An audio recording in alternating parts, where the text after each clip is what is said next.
The bigger problem is that when it comes to Islam's history and doctrine, we are profoundly professionally ignorant. It is astounding how much is not known about this in universities and in churches. Hi everyone and welcome. This is the Apostate Prophet. I'm here today with a very important person that I've waited for a long time, Dr. Bill Warner, who has made a very important work in the recent years about Islam, especially about what he calls political Islam. He also made some very special work on the topic, the Crusades versus the Jihad. And I also want to talk with him about that today. Let me just get to him directly so that he can introduce himself and can start talking. Hello, Dr. Bill. How are you?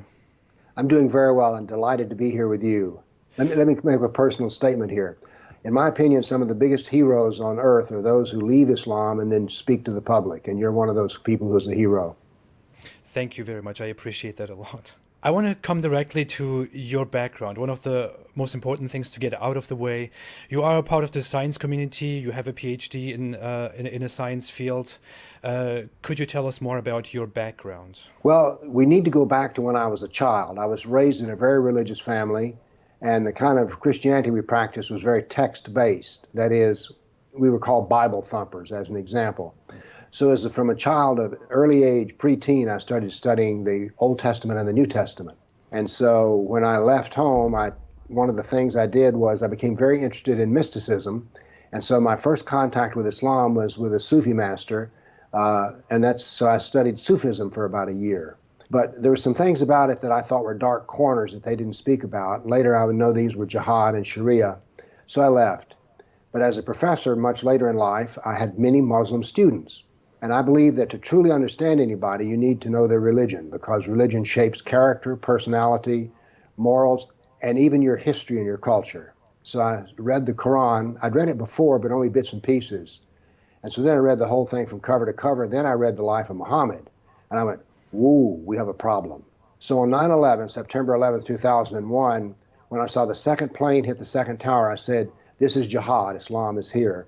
And so I decided that what I wanted to do was devote my life to making the doctrine of Islam easily understandable, because I'm a scientist, and so I like to teach with the fundamental facts of the matter, and that's what got me started. That's very interesting. I didn't know about the Sufism part because I didn't tell you about my past, but I was indeed a part of a Sufi order when I was a very religious Muslim. Yes, yes. Who would have thought we would have that in common? Yeah. I didn't know that about you. I was part of that for about 3 to 4 years. Decided to get into that. I was so much in love with it, and in the end I realized that there is just so much wrong about it, and it's not different from it's not very different from what we call fundamentalism in Islam today. It just the methods are different, but the beliefs, especially the belief in jihad, in violence, in the legalism of the Islamic fundamentalist part is very much there in Sufism as well. It's not all about love and being sweet. Yeah, that's what I found out.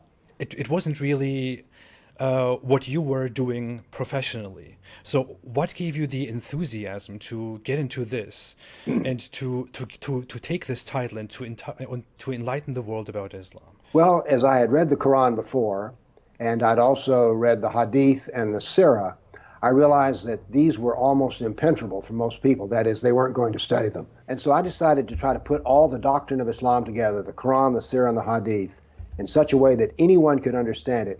I write for a teenager in high school as my audience that I imagine in my head, because I want to make things very, very simple and easy to understand. To me, making the Quran understandable was like an intellectual project, like a giant puzzle. And I was determined to, as I've said to myself, crack the code, that is, make this easily to understand, which I've done. So I saw the whole doctrine of Islam as something that was worth an intellectual challenge, particularly as a scientist. One of the things that happens with me that's unusual is that I do things like saying there are 89 verses in the Quran which say that Muhammad is the perfect model for all humans to lead their life by.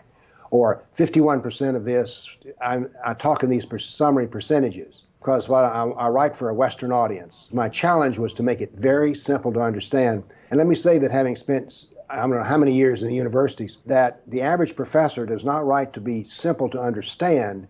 He writes in order that you can appreciate how intelligent he is. And so he talks to only people way up here to talk to each other. and I'm interested in dealing with the common man. So it was an intellectual challenge to make this subject, which was difficult, simple. I really like that. I really like the entire idea of that. I'm trying to kind of do the same thing on my YouTube activities, in that I'm trying to make everything very easily understandable and concise. I think that's the best way to actually inform people about Islam. There is no use in talking big words, going into lengthy explanations of things people are not ready to understand. So I appreciate that very much. I want to come to the distinction you make between Islam, Muslims, and political Islam. You point out very often that you are about political Islam. Could you define that for us? Well, when I read the sacred text of Islam, Quran, Surah, Hadith, I was impressed by something. I'd already studied Buddhism. I studied the Torah at an Orthodox synagogue for a year and a half, for instance. So what struck me about Islam as I was reading it was, if you read Buddhist sutras, they're about how to be a better Buddhist and the Buddhist view of the world. But when you read Islamic doctrine, so much of it is about me. I'm the unbeliever, the kafir. And so I said to myself, since I'm outside of the religion, there's no way that I'm involved in the religion of Islam, and yet Islam is involved with me.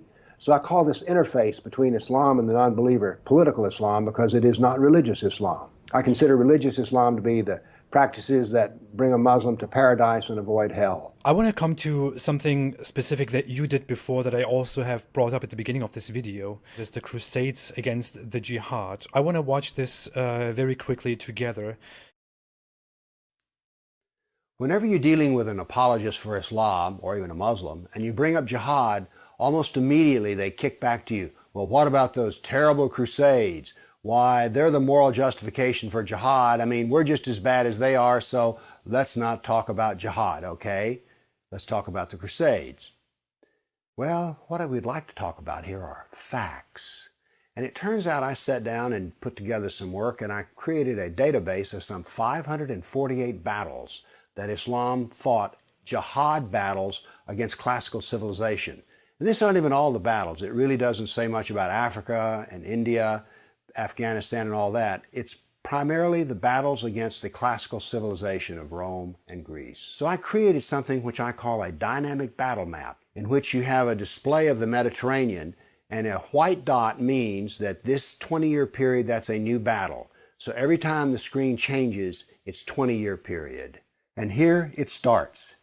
Islam burst out of the Arabian Peninsula and immediately starts attacking the Middle East. And notice that it doesn't take long until they're crossing the Mediterranean and attacking southern France and Spain. Most people think of Islam, they think of Arabs, they think of desert. And yet here we see that Islam is projecting power throughout the Mediterranean. Notice how the little islands of the Mediterranean are getting hammered. The navy of Islam would attack coastal towns, kill, rob, rape, and then take slaves.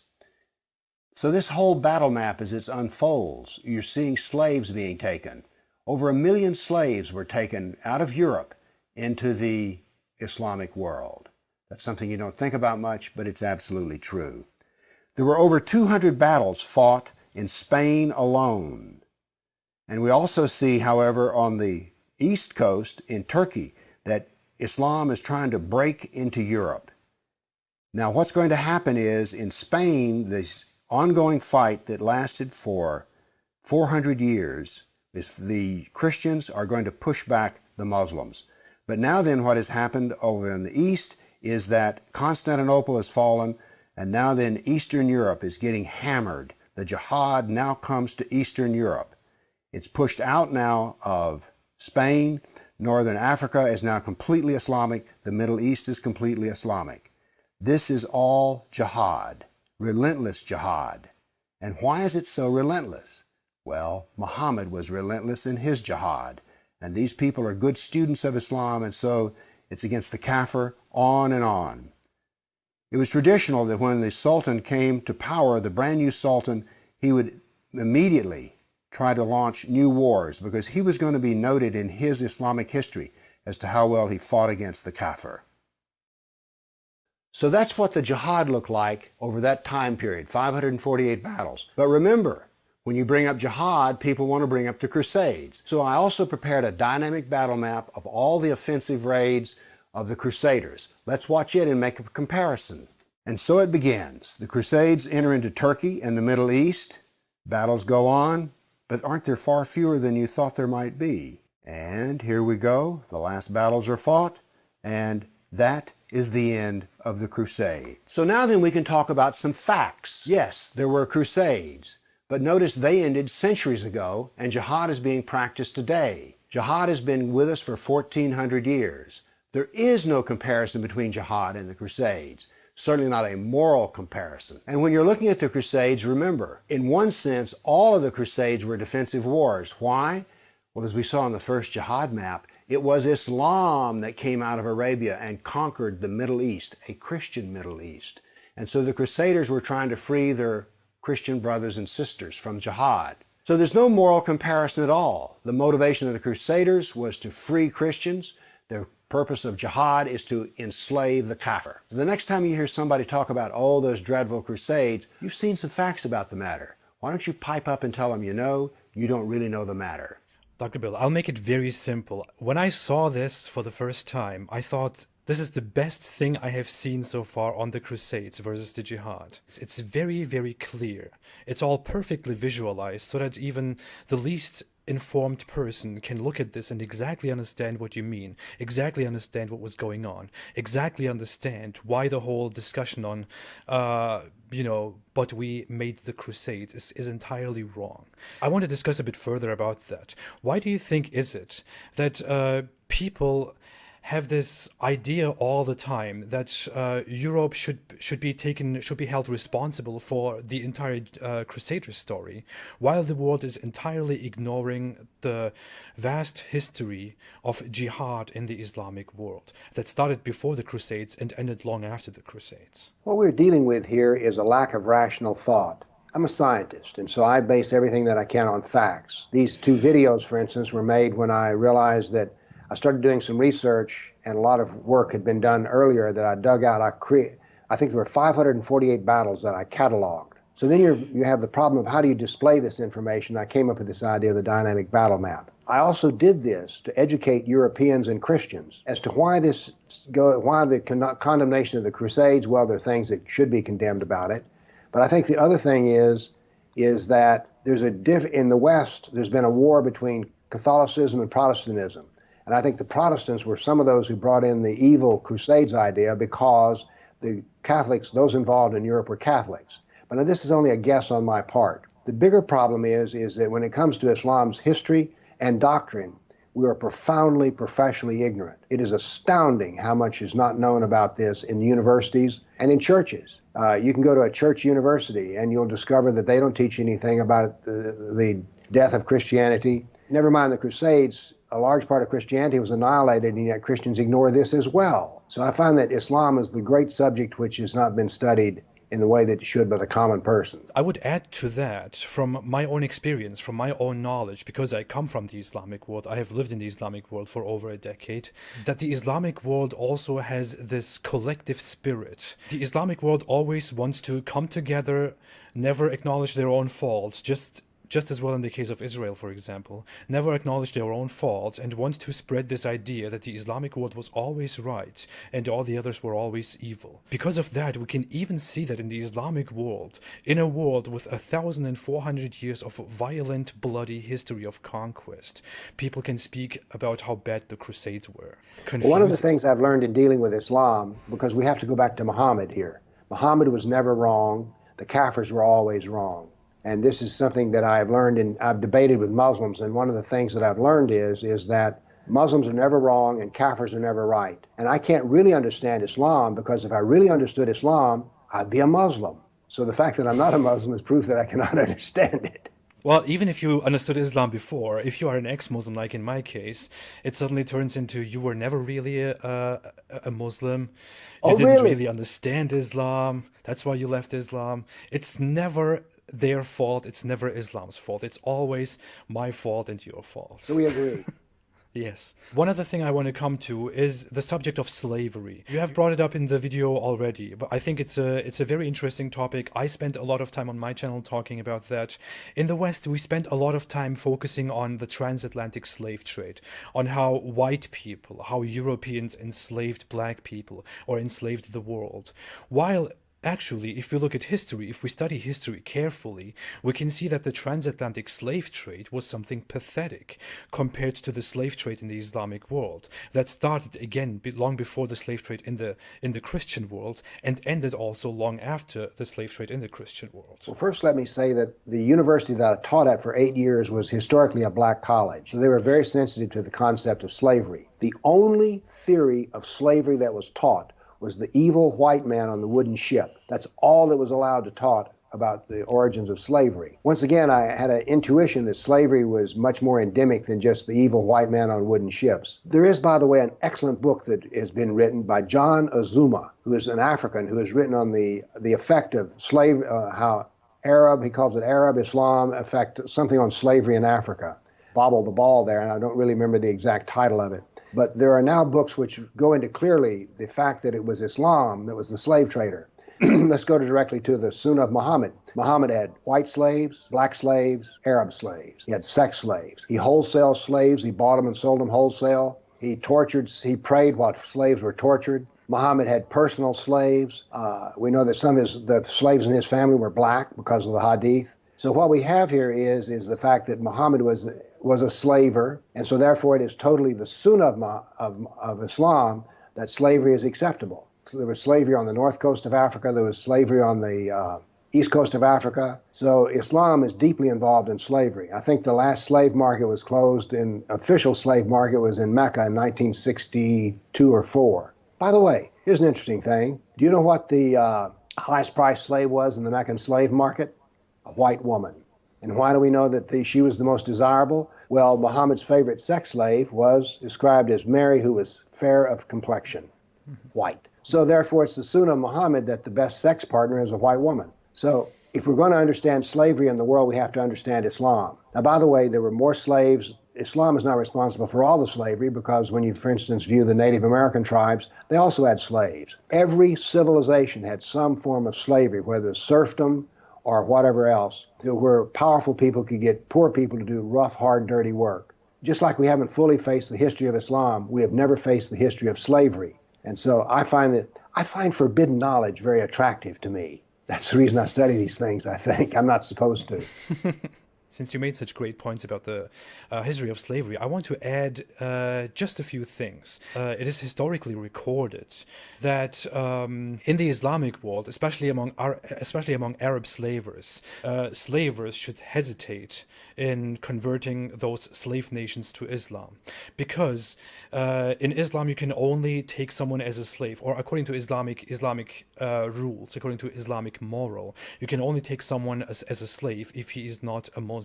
And if he becomes a Muslim, then he gains a right of quick emancipation.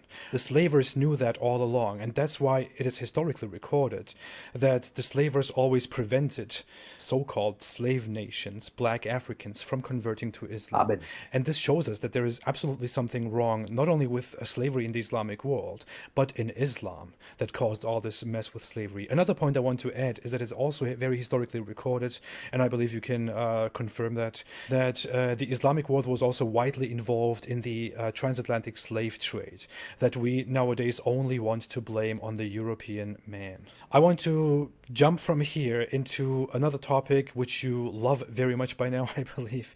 How did we get here? Why is it that every critique of Islam is demonized? Why is it that a non-Muslim man, a non-Muslim person who hasn't been a Muslim before, who criticizes Islam, is seen as a big bigot, as a racist, as a xenophobe, a hateful person? For example, just to point out, you are listed by the Southern Poverty Law Center as among the inner circle of anti-Muslim bigots. Although when you look at your work, you basically just make presentations about Islam. How did we get here? I don't know. I'm actually very careful. Let's use our discussion that we've had here today. Have I said anything bad about Islam or Muhammad? No, I've just said this and that and the other. That is, they're factual things that can be determined. Anyone else can reach them. I think the reason we're seeing this use of it, when I was young, my parents taught me that calling names was the lowest form of argument, and it was usually the argument given by somebody who didn't have a good argument to make. I think one of the reasons that the left calls people like me a racist, hater, bigot, Islamophobe is they cannot defeat me in logical argument. because they don't know any facts about Islam at all. I've known leftists who will defend Islam with vigor and then turn around and speak bitterly and hatefully about Christianity or Jews. There is a peculiar thing here in which the Muslim is always seen as the ultimate victim, and people like me who simply say, here's the doctrine they're following, is I'm a bad person. And so that's the reason. So the Southern Poverty Law Center is the ultimate name caller, if you will. They don't address my logic. They don't say, you know, Bill, when you talk about this, this is not true. No, what they say is I'm a racist. By the way, as a former Muslim, can you tell me, did you lose your race when you left Islam? No. Did it change? No. No. But this to me is a great tragedy. And let me explain to you why it's tragic. Our civilization is having two cornerstones. One is the ethical cornerstone of doing unto others as you would have them do unto you. And so this is what I call a unitary ethic in which all people are treated by the same code. Our intellectual cornerstone is critical thought, rational thought, fact-based reasoning. I see us losing our fact-based reasoning and instead resorting to the lowest form of logic, which is force and screaming and calling names. Antifa is the new intellectual model, I'm afraid. If we cannot agree to do fact-based reasoning and not interrupt each other and scream and that is act like adults, this becomes a normal thing. But what we're seeing here is a childish behavior on the intellectuals, and the worst of them are in the universities. Well, I just keep fighting. So do I. I just thought it. What would be your advice, your personal advice with your work to the Muslim community, to Muslims who listen to you, to Muslims who stumble upon this video? Study your history on a fact-based basis, and then learn who Muhammad really was. Learn what his sunnah really is, and understand the contradictions in the Quran. What I say to anybody is, if you're a Muslim or not, you need to know more about Islam. You need to know more about Allah, and you need to know more about Muhammad. I'm a teacher, and so I advocate knowledge as the cure for ignorance. Thank you so much, Dr. Bill. I want to talk lastly about your books. You have written a lot of books about Islam, mostly also books that are very concise, which I liked very much, because that's always something I'm looking for in terms of educating people. Could you give us a summary about your books, about the topics of your books? Well, basically, all of my books are about Islam, and I published 3 different Qurans. I published 2 different Lives of Muhammad. And they may change only in their size. That is, my simple Quran is about this thick and the 2-hour Quran is about this thick. What I discovered is that people are intimidated by Islam, and so they figure, well, I can't understand this. But if you give them a little bitty book, they go, well, I can understand this. I don't criticize Islam. I don't criticize Muhammad. I just say what he did and what he said. I don't criticize the Quran. I just say, here's what it says, and it has these contradictions in it. So I say to Muslims, you need to know more about Muhammad, you need to know more about Allah. And I say to Kafirs, you need to know more about Muhammad and more about Allah. I have a very uniform plan. I love that. Finally, Dr. Bill, do you want to say some last words to my audience? My last words on my channel are always, stay away from Islam, but that's only me, so... I would say to our audience that we live in perilous times. There's big shifts that are happening, and then we need to deal with facts and dealing with it. If we're going to talk about immigration, instead of being all soft in the head and soft in the heart, we need to look at the facts of the matter. I'm a scientist. I believe in fact-based reasoning, and I encourage everybody to do the same. Besides that, it's fun. I agree. Thank you so much, Dr. Bill. I absolutely loved this conversation. Thank you very much for joining me. Well, thank you. I judge interviews on how enjoyable the interview was, and I think in this case it was a good interview because I enjoyed it. My theory is if we're enjoying ourselves, the audience will enjoy us. Oh, thank you. You're a wonderful person. To my audience, from me, stay away from Islam.